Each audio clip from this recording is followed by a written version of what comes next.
The Dershow. Deep down, I have absolutely no doubt that he hates Israel.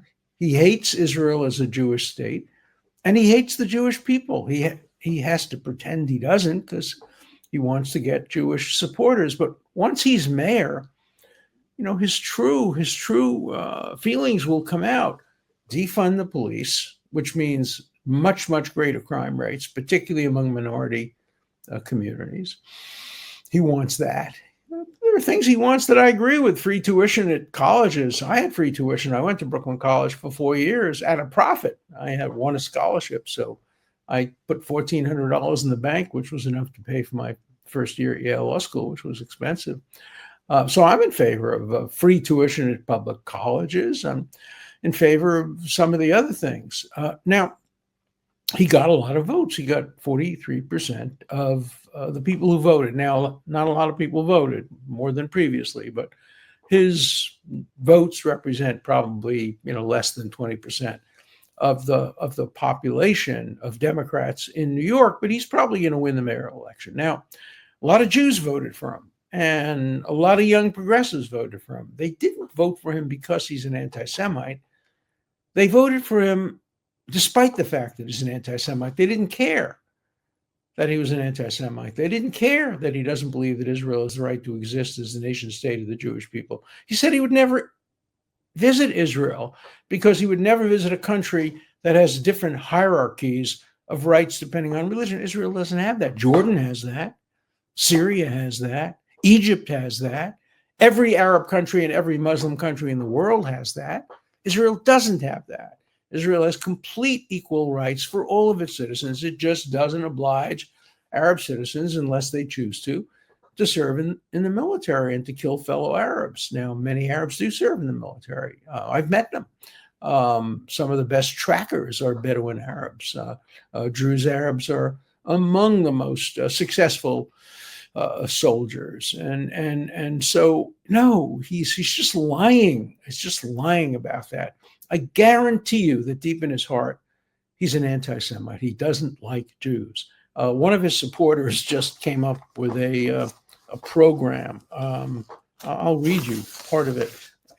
I can't guarantee you that this is absolutely real, but it certainly seems real. It's written by Diego Sanchez of the Hispanic Youth Coalition.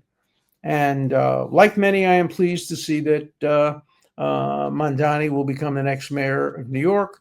Here is some inside information about him. He's the future of the Democratic Party, young, non-white, et cetera, et cetera, et cetera. But then it goes on that demographic changes will change a long-term policy. And this supporter, if he's real, again, I can't vouch for that, wants to abolish Israel as an ethno-national genocidal regime. And lies about what Israel did, and then he divides Jews into good Jews and bad Jews. The good Jews will call for an arrest warrant for Netanyahu and bring charges of genocide against him. Good Jews will call for arrest warrants for members of the Zio terrorist organizations like AIPAC. I'm a member of AIPAC, the Anti-Defamation League. I'm a member of the Anti-Defamation League. Good Jews will demand that their assets be seized and genocide charges be brought against these Jewish organizations. Good Jews will call for regime change in Israel. Good Jews will call for Zionists outside of Israel to be arrested, charged with genocide, and their assets seized. Good Jews will not be afraid to call out Jewish privilege, Jewish nepotism, and Jewish power structures. Jews are only 2% of the U.S. population, but are extremely overrepresented. What does that mean, overrepresented? It's called meritocracy. They're not picked because they're Jews. They're picked because they're good at what they do, or they're not picked because they're not good at what they do. Overrepresented in the media, banking, finance, law, higher education. This overrepresentation is wrong. No more than 2% of the student body or faculty of elite colleges should be Jewish. That's what they did in the Soviet Union.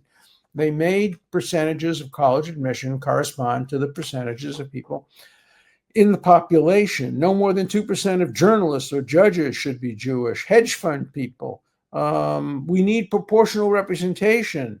Good Jews will call out Jewish privilege, Jewish nepotism, Jewish power structures, even if it does not benefit them financially.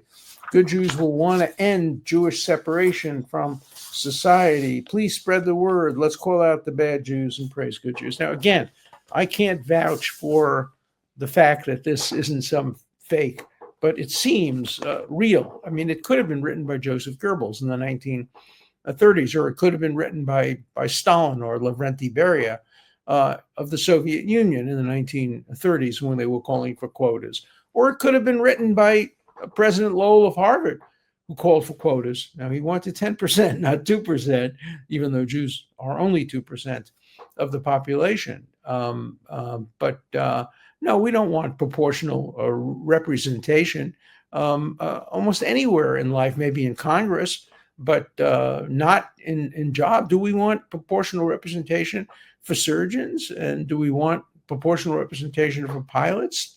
No, we want meritocracy.